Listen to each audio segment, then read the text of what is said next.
Alright, hey guys, alright, so, I told you on my first review of the lacerta that whenever I had a tool, I would take them apart. So, let's do it. And you're probably saying, hey, where's the tool? Well, it's right here.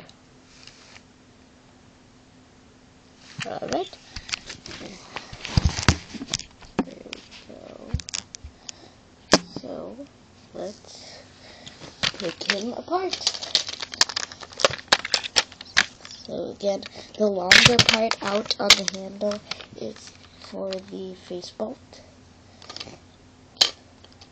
And once you take up the face bolt, pretty much everything will fall apart.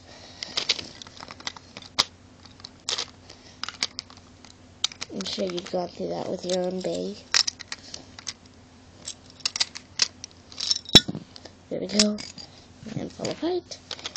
And now the other side is for the tip.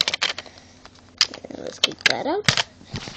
And let's see the pieces once I organize them.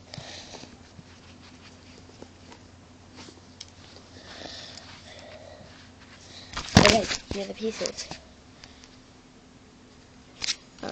Hold on. Let me put a little light over here for my computer. Alright, here are the pieces. The face bolt. The, oh, whatever. Here are all the pieces. Face bolt. The energy ring is the lacerta. Fusion wheel thermal. Spin track. WAI 130. And performance tip whole flat. And yeah, that's thermal lacerta taken apart. And see you guys in the next video, which will probably be, I don't know. Well, bye.